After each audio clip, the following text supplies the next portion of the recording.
بسم الله الرحمن الرحيم الحمد لله رب العالمين والصلاة والسلام على رسول الله صلى الله عليه وعلى آله وصحبه وسلم تسليما كثيرا أما بعد கண்ணியத்துக்குரிய சகோதரர்களே பெரியார்களே, சென்றைய பாடங்களிலே கிதாபுல் ஜனாயிஸ் என்ற அல் ஜனாயிஸ் ஜனாசாக்கள் என்ற அத்தியாயத்தை நாங்கள் ஆரம்பித்து பல ஆய்வுகளை நாங்கள் உங்களுக்கு முன்வைத்திருக்கின்றோம்.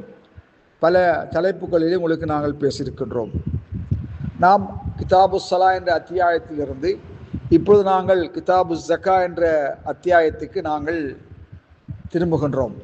கண்ணியத்துக்குரிய சகோதரர்களே, கண்ணியத்துக்குரிய சட்ட வல்லுநர்கள் ஃபுகஹாக்கள் அறிவு ஞானத்தை பல பிரிவுகளாக பிரித்திருக்கின்றார்கள். அதில் முதலாவது பதஉ பிஸ்ஸலா, தொழுகையை கொண்டு ஆரம்பித்திருக்கிறார்கள். என்ன காரணம்னு சொன்னால், அன்னஹா ஆக்கது அர்கான் இஸ்லாம் பாத ஷஹாதத்தைனி, இரு கலிமாவை முடிந்ததற்கு பின்னால் அது முக்கிய கடமையாக இருக்கின்றது. அஷ்ஹது அல்லா இலாஹ இல்லல்லாஹ் வஅஷ்ஹது முஹம்மது ரசூலுல்லாஹ் என்ற திருக்கலிமாவை ஏற்றுக்கொண்டதற்கு பிறகு, அல்லாஹ்வையும் அல்லாஹ்வுடைய தூதரையும் ஈமான் கொண்டதற்கு பிறகு, அடுத்ததாக இரண்டாவதாக பேச வேண்டிய கடமை அல்லது செய்ய வேண்டிய கடமை அஸ்ஸலா, தொழுகையாக இருக்கின்றது. இந்த தொழுகையை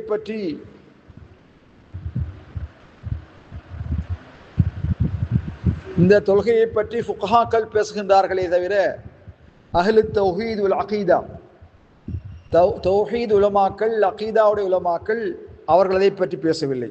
காரணம், அவர்கள் ஷஹாதத்தைனியோடு சம்மந்தப்படக்கூடிய, இரண்டு கலிமாவோடு சம்மந்தப்படக்கூடிய விடயங்களைத்தான் அவர்கள் பேசியிருக்கின்றார்கள். ஃபுகஹாக்கள் தொழுகையோடு சம்மந்தப்படக்கூடிய தொழுகை நிபந்தனைகள், தொழுகையின் ஆதாபுகள், வாஜிபாத்துகள், இவைகளை பற்றி பேசுகின்றார்கள்.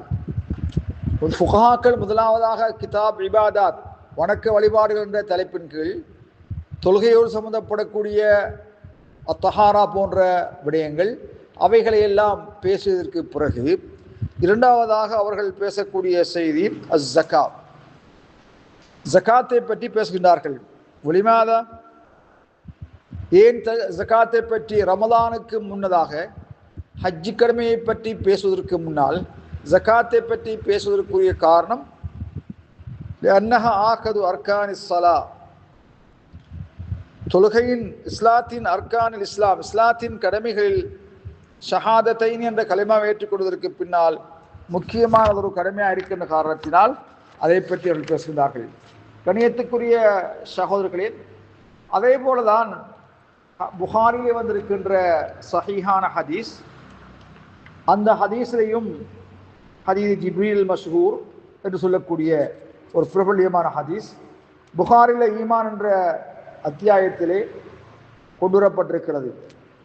கணியத்துக்குரிய சகோதரர்களே, அந்த ஹதீஸிலே சுருக்கமாக நான் சொல்கிறேன், ஈமானுக்கு ஷஹாதத்தைனுக்கு பிறகு, ஈமானிய இஸ்லாத்தின் கடமைகளில் ஷஹாதத்தைனுக்கு பிறகு தொழுகைதான் கூறப்பட்டிருக்கிறது.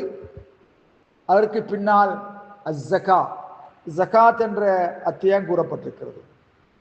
ஆகவே கணியத்துக்குரிய சகோதரர்களே, அந்த வகையிலே ஜகாத் ஒரு முக்கியமான ஒரு கடமையாக இருக்கின்றது. அந்த கடமையை நாங்கள் தெரிந்து கொள்வது அவசியமாகும்.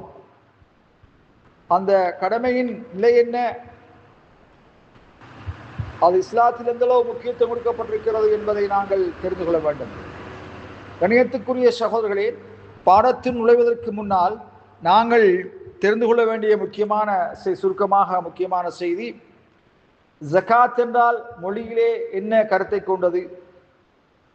அகராதி ரீதியாக நாங்கள் பார்க்கின்ற போது ஜகாத்தின் பொருள் வளர்ச்சி அதிகரிப்பு, ஜகாத் என்கிறது வளர்ச்சி அதிகரிப்பு என்ற கருத்தை கொடுக்கின்றது.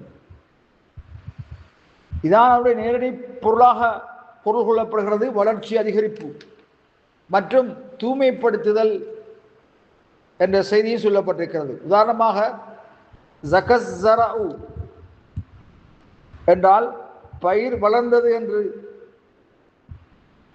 பயிர் வளர்ந்தது என்று பொருள்.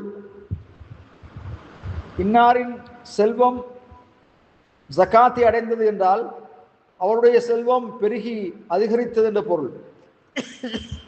கணியத்துக்குரிய சகோதரர்களே, அஸ்ஸகாத் ஃபிஷ்ஷரா மார்க்க கண்ணோட்டத்திலே ஜகாத் என்பது ஆன்மா தூய்மை மற்றும் செல்வ தூய்மை.